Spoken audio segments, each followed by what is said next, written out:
Hi, this is Shelley Kraft. We're coming to you live on SNNLive. We're at the New Orleans 2013 Investment Conference right here in New Orleans.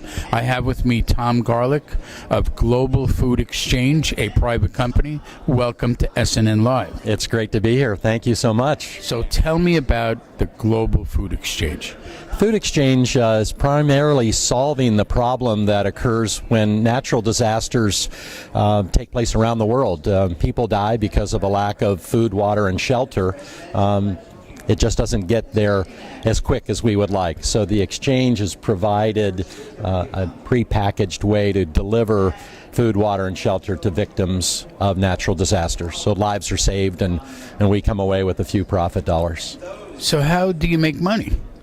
Well, you know, FEMA, Red Cross, Salvation Army, all those people that come to the rescue when a disaster occurs typically will pay $8 to even as much as $9 per meal to feed victims of that disaster.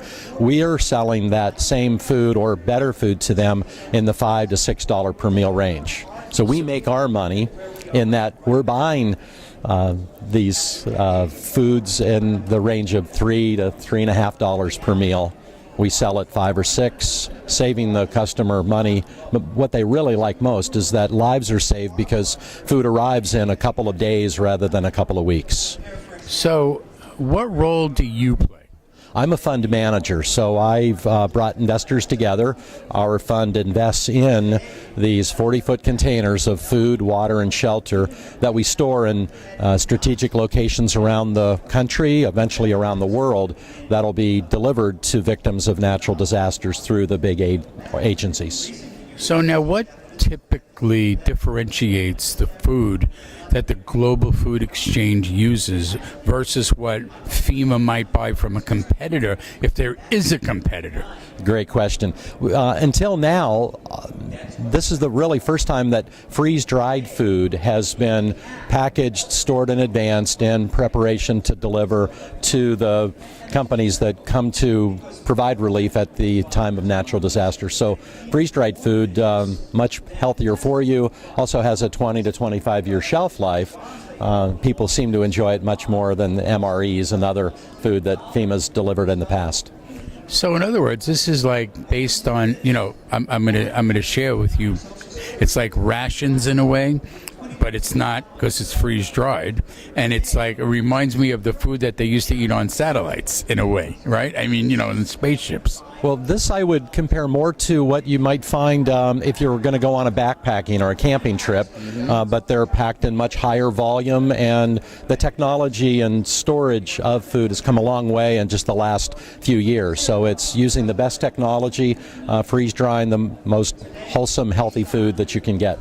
So once the disaster happens, do you get a phone call, or are you already in contract with the emergency service companies? Another great question. So many of those firms that provide disaster relief will join the exchange. They will register as a buyer on the exchange. So when they need emergency products, they simply log on to the exchange and they can see on a global basis all the food, water, and shelter that's been stored in advance, various locations around the world, and they can buy directly from that exchange. It helps them keep track of where food can be purchased for quick delivery to the disaster site. So as long as funding is available, you can build inventory anywhere in the world. Build the inventory is very easy to do, and those strategic locations around the world, there's 58 that have been identified, will be the locations where food, water, and shelter are stored. Where is the food manufactured? 3 manufacturers, the primary manufacturers in the Salt Lake City, Utah market. Okay, Tom, let me get that website.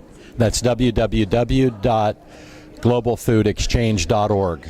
Ladies and gentlemen, globalfoodexchange.org. It's a private company. Tom Garlock. I'm Shelley Kraft. This is SNNLive, and we're coming to you live from the New Orleans 2013 Investment Conference right here in New Orleans. Thanks, Tom, for coming on to SNNLive. Thank you. Thank you. Great to be here.